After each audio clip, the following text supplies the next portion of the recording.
You step into a room, let's say it's a massive corporate boardroom, Right. or maybe a high-stakes negotiation, or even just a really tense social gathering. Everyone is smiling, everyone is impeccably polite. Oh, but just under the surface, it is an absolute battlefield. Exactly. You can feel the hidden agendas, right? Yeah, Shifting alliances, the unspoken power dynamics. it's palpable. And you are standing there, armed with nothing but your good work ethic and your honest intentions. Which honestly isn't always enough. No, you realize very quickly that in this specific environment, naked honesty and blind hard work might actually make you a target. Yeah, you need a shield. You do. And that shield was actually forged in 1647 Spain. It's wild to think about. We're doing a deep dive today into a text that reads almost like a classified survival manual. I love that description. Yeah, it's Baltasar Gracián's Oráculo manual arte de prudencia, which translates to the art of prudence. So what exactly is this text? Like, what are we looking at here? So it's a collection of 300 short, really punchy, shockingly blunt aphorisms and rules for life. Just giving it to you straight. Exactly. When it was published in Huesca, Spain, a scholar of the time reviewed it and called it a quintessence of the most hidden prudence. Wow. Most hidden prudence. Yeah.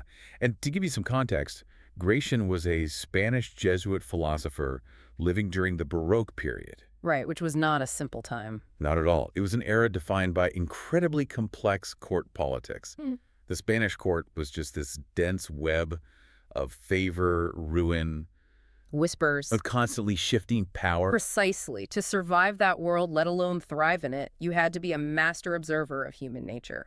It's just jarring to realize a Baroque philosopher writing for Spanish nobility basically wrote the modern executive playbook. Great. The gap between 1647 court politics and a 2026 boardroom is practically zero. It really is. He isn't giving us a traditional moralistic text about how to be a saint. No, definitely not. He is looking at the world not as it should be, but exactly as it is. You know, complex, competitive, and constantly testing you. I mean, he viewed life as a literal militia against malice. Okay, let's unpack this. Because Gracián's very first rule of survival is that you have to secure your perimeter. Right. You cannot navigate society successfully if everyone around you knows your next move. You just can't. Yeah. In aphorism 3, he explicitly says to keep things in suspense. Keep things in suspense. Yeah. He warns against playing with open cards. He argues that maintaining a bit of mystery actually provokes respect and veneration. What's fascinating here is the underlying psychological mechanism, though. Oh, totally. Human beings are inherently uncomfortable with a vacuum of information. We hate it. We always try to fill in the blanks. Exactly. When you withhold your absolute intentions, when you don't immediately broadcast every single thought or desire or anxiety you have. The people around you are forced to do the heavy lifting. Right. And in a competitive environment, they actually tend to project competence and hidden leverage onto your silence. That is so true. By controlling the flow of information about yourself, you are controlling the narrative. Yeah, because if your colleagues or competitors know exactly what you want, what you fear, what you plan to do, you're entirely predictable. And predictability equals vulnerability. It's an open target. Gracián notes that even when you do make yourself understood, you should avoid being entirely transparent. He takes this concept of strategic distance even further in aphorism 13, right? Yeah. Where he talks about acting with first and second intention. Yes. This is where he brings up that militia against malice idea. Right. He advises us to feint in one direction, pointing one way to dazzle the attention of our rivals, and then executing our real plan in an unexpected reality. Like a misdirection. Yeah. But, I mean, are we supposed to be constantly manipulating the people around us? Is this basically just 17th century poker? Well, it's easy to draw a parallel there, especially to Machiavelli's political philosophy. Right, it sounds very Machiavellian. But there is a fundamental distinction in the intent here. Okay, how so? Machiavelli wrote primarily about acquiring and holding power, often actively advising offense and, abandoning morality to secure the state. Right. Gracián is writing about maintaining personal autonomy and prudence in a world he believes is already saturated with malice. So it's more about protection. Exactly. He isn't advocating for evil. He is advocating for defense. That makes sense. In that same aphorism, he explains why these second intentions are absolutely necessary. Because everyone else is trying to figure you out. Right. He points out that the penetrating intelligence of the people around you is constantly trying to decipher you. They are actively anticipating your moves so they can counter them. Yeah. If you always act on your first, most obvious impulse, you will be thwarted. So your discretion is a necessary shield. It is. You're throwing up a smokescreen so that your actual virtues, your true plans, have the protected space they need to develop. So you're retaining your strategic freedom. You aren't deceiving people to harm them. No, not at all. You are just refusing to let them map your source code. Because if you lay all your cards face up, anyone can calculate the exact odds of beating you. That's a great way to put it. Gracián even mentions that the astute observer will eventually see through your first intention. Oh, so they'll catch on. Yeah, and wait for the second. So in those cases, you sometimes have to move to a third intention. Wow. Levels to this game. Or even use the absolute truth itself as a deception, simply because they have come to expect you to hide it. That is a brilliant, constant psychological chess match. It really is. But wait, creating that smokescreen of mystery is completely impossible if your face betrays your every emotion. Oh, 100%. You cannot hide your intentions or play a psychological chess match if you lose your temper every time someone cuts you off in traffic or, interrupts you in a meeting. You'd give a game away instantly. Right. This requires an entirely different level of discipline. Gracián is hardcore about self-control. He really is. In Aphorism 8, he states that the unpassionate person achieves the highest strength of mind. The unpassionate person. Yeah. He defines true superiority not as conquering others, but as triumphing over one's own free will and passions. So it's an internal victory. Exactly. Yeah. He views the passions, our intense, reactionary emotions, as the humors of the mind. Like in 17th century medicine. Right. Humoral imbalance was the literal cause of disease back then. Okay. So when Gracián introduces Aphorism 52, the rule is simple but incredibly demanding. Nunca descomponus. Never lose composure. Never lose composure. Right. He argues that any excess of passion causes an illness of prudence. Let's ground that. Think about the physiological response when someone takes credit for your work in a meeting. Oh, the worst. Your cortisol spikes, your heart rate accelerates, you feel that heat in your face. You just want to snap at them. Yes. But Gracián is saying that if you let that biological reaction spill out of your mouth, you jeopardize your entire reputation. You really do. You have to be so much the master of yourself that whether you are experiencing the greatest prosperity or the worst adversity, no one can see you disturbed. But wait, never lose composure. That sounds exhausting and kind of robotic. It sounds like a lot, yeah. Is he saying we shouldn't feel anything at all, that we just repress everything until we explode? Not quite. Gracián is actually channeling the ancient Stoic philosophers here. Okay, like who? Specifically Seneca, whom he explicitly mentions in Aphorism 50. The goal is not the eradication of feeling. Okay, that's a relief. Yeah, the physiological experience of an emotion, the spike of anger, the rush of joy, the grip of fear, is completely natural. We're human, after all. Right.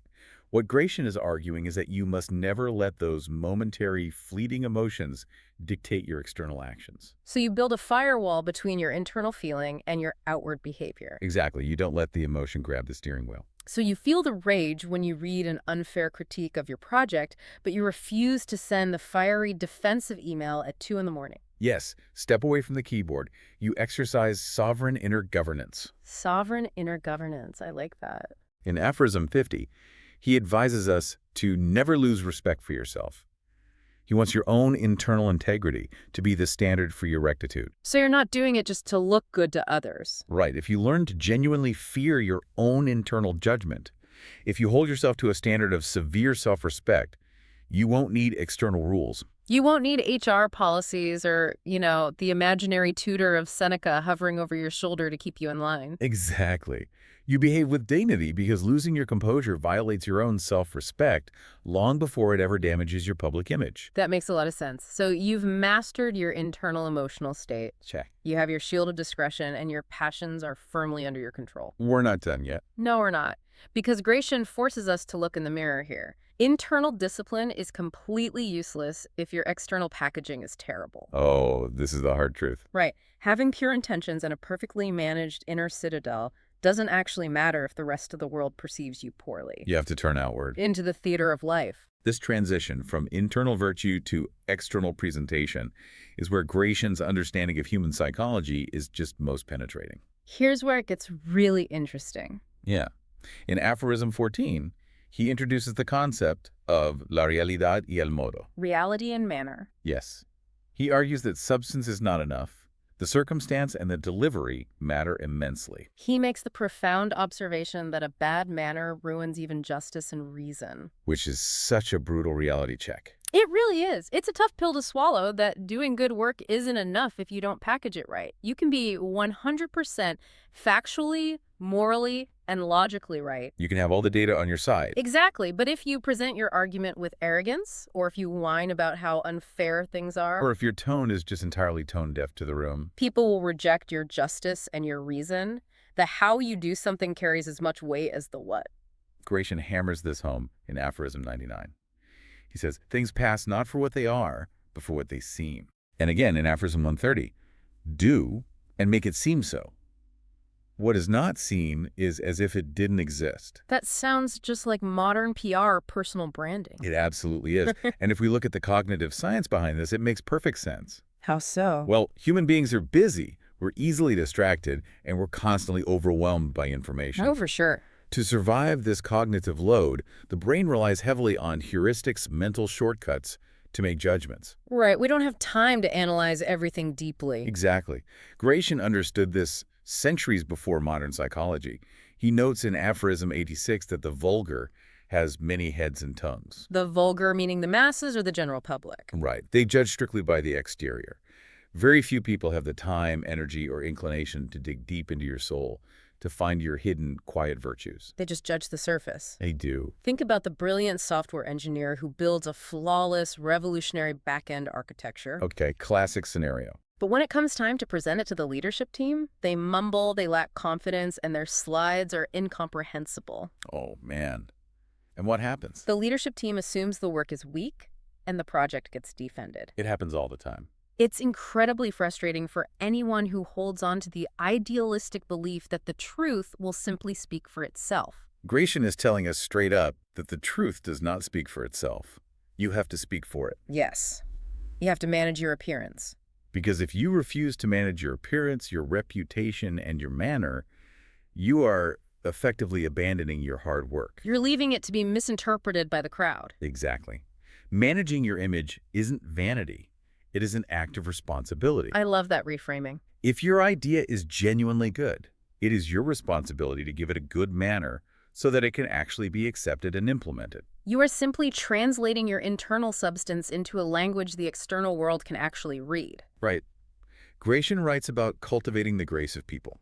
Winning over the crowd requires beneficence, good words, and better actions. He explicitly warns against being what was known in his time as a green book. A green book? Yeah, a registry of people's faults. Oh, nobody likes that person. No.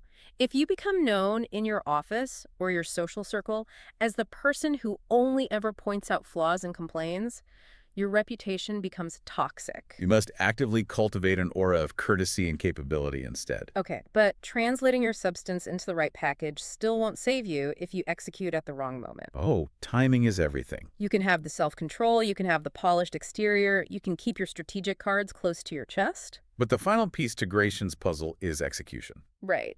And execution is entirely dependent on timing. It is.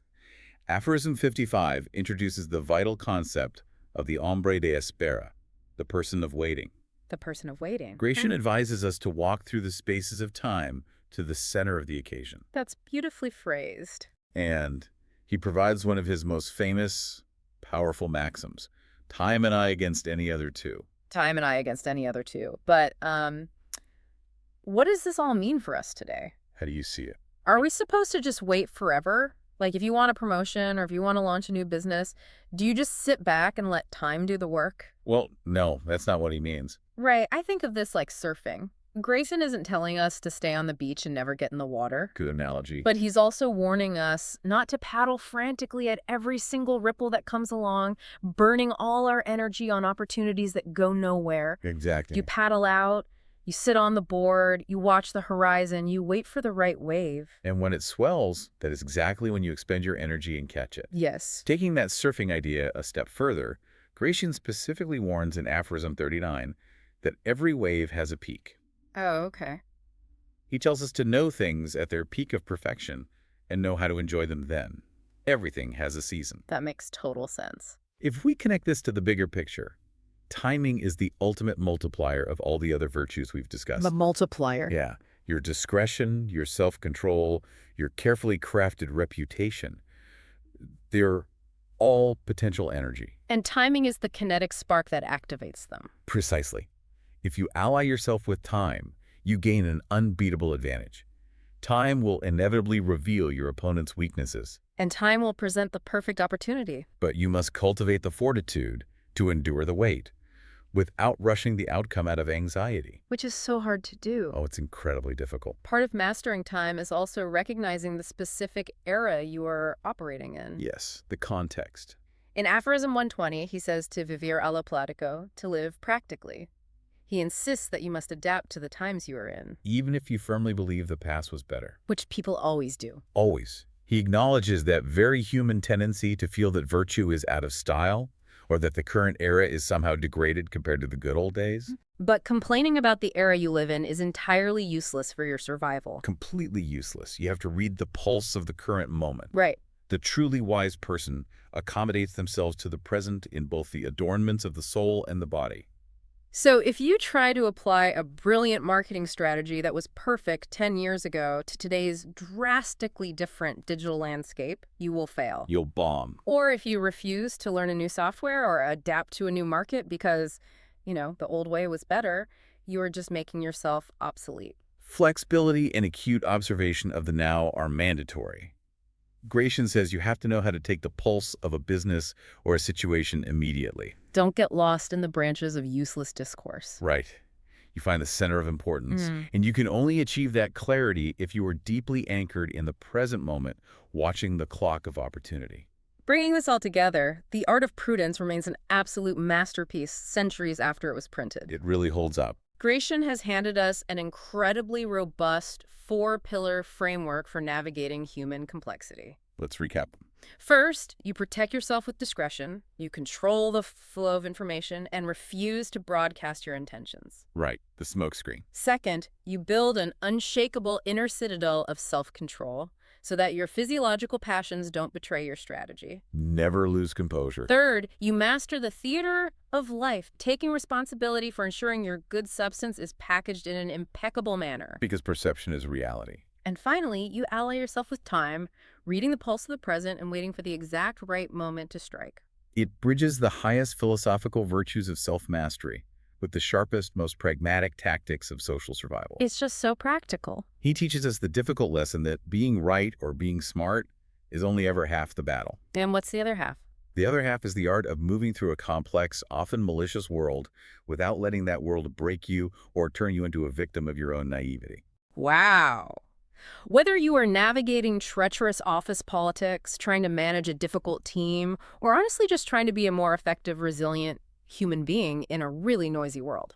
Gracián is tapping you on the shoulder. He's saying, open your eyes, protect your mind, manage your image, bide your time. As we wrap up this deep dive, there's one final thought from Gracián that serves as a brilliant counterweight to everything we've just discussed. Oh, I like a good counterweight. What is it? It is drawn from Aphorism 101. After spending hundreds of maxims teaching us how to be prudent, superior, and strategic, Gracián pulls the rug out just a little bit. Okay. He observes that half the world is laughing at the other half, with the foolishness of all. With the foolishness of all. Yeah. He notes that everyone judges things based on their own highly specific concepts and tastes. What one person aggressively pursues, another vehemently persecutes. So true. So as you apply all these sophisticated rules of prudence to your life, this raises a vital, humbling question.